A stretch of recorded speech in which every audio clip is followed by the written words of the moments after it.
All right, moving right along. Jessie, where are you, Jessie? Jessie McMahon, come on up. This is the daughter of Michael, if you all haven't met Michael's daughter before, and we're happy that you're here to make this presentation on behalf of your dad.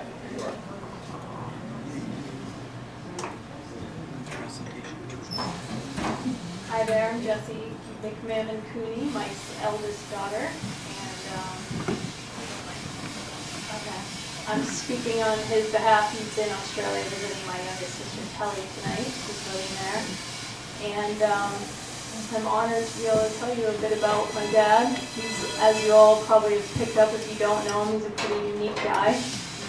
And he's led a long life of service and lead. There's a quote by Winston Churchill that makes me think of my dad, and it says, "We make a living by what we get. We make a life by what we give." And I think this sums up my dad. He's made quite a good living, and that's not, he's not someone who sits back and rests on the world. He's always trying to figure out ways to give more and give back, and he's really gotten it that that's what leads to his happiness in his life. And he could, at this point in his life, just sit back and enjoy everything he's gotten, but he chooses to keep giving and tries to find creative and unique ways to spread that to the community. And I think that's probably the thing that I've learned the most from him. My dad is an internationally renowned speaker. He speaks all over the world now. He's a psychologist, he's a writer, he's an artist. I don't know if any of you have seen the art that he has up, but he's done that my whole life. He used to just do sort of like pen and ink drawings, and now he's sort of kind of breaking out of the box and just going for it with his art. And that gallery is sort of his dream come true, to have a place leading into his retirement to just really, promote other artists as well as his own art. So basically 30 years ago, we lived in Las Vegas, Nevada. My parents were teaching parents in a group home for juvenile delinquent boys. It's sort of why I tell people where I got my mouth from. I have a very bad mouth. And I grew up with 8 juvenile delinquent boys until the age of 10.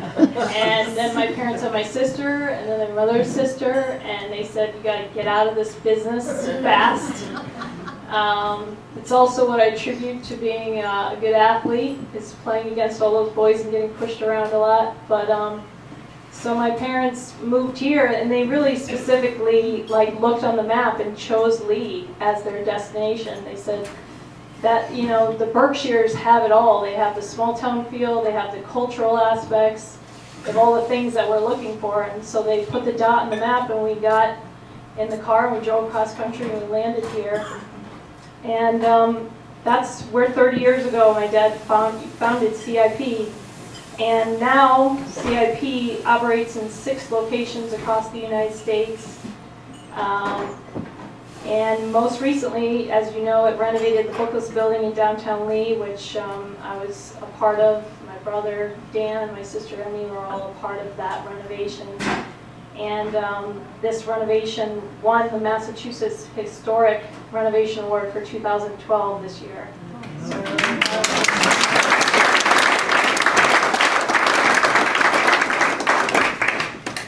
The building is the home to the Good Purpose Gallery.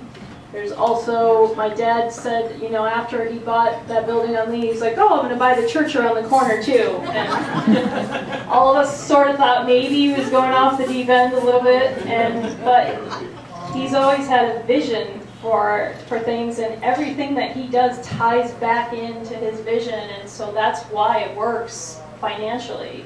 Is because it's not an impulse, it's tied back into his overall vision.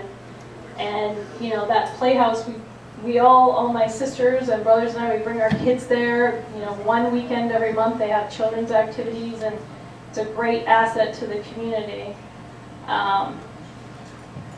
CIP's Bookless building project, the expenditure on that was $3.5 million, and it had 10 additional full-time jobs were projected for 2015. Right, as of now, 9 have already been added. Additionally, CIP Berkshire has helped bring in $1.6 million in out-of-state revenue in the 2011 calendar year. My dad is also a writer for Psychology Today, and I don't know if all of you know, he recently published a book. It's called Made for Good Purpose, and it's basically a book for parents who have autistic children, which is a huge thing now. And people come up to him all the time and say, I've read this book, and it's just exactly what I needed to get what I need to do for my child. And that's been incredibly rewarding for him. This past summer, he held a one-man art exhibit featuring his artwork. He has 13 grandchildren. He has 5 biological children. He has 1 adopted son, who's my older brother. We adopted him in Nevada, and it was the first interracial adoption in the state of Nevada at the time. I remember kind of being interviewed on the news and wondering why it was such a big deal to have a black brother, but it was a big deal at the time. He's an avid artist, he's a swimmer, he's a gardener, he's a trailblazer in whatever he puts his mind to. He coached in the youth soccer leagues. We have this funny story. My dad was a volunteer ambulance driver, and I think at one point he actually rear-ended a police car driving the ambulance. So that's kind of what we remember from those days. He's also, very politically active. I don't know if any of you saw him, but he was actually holding an Elizabeth Warren sign over the Mass Turnpike. My sister texted me, and she's like, Dad is on the turnpike holding an Elizabeth Warren sign right now. And hugely politically active in the Obama campaign as well. And he's passed these traits on to all of us as well, as children. There's a lot of us that own our own businesses and volunteer and coach in the community as well. My dad's most recent project is that he just bought a farm in Lanesboro. He has no idea how to farm. I mean, he's gardened, but he's bought a farm and he's going to figure it out. He has horse stalls, he's got a country store up there, and in classic, my dad's classic way, he's just going to figure it out and make it work, and I'm sure it'll be a big asset to the community up there as well.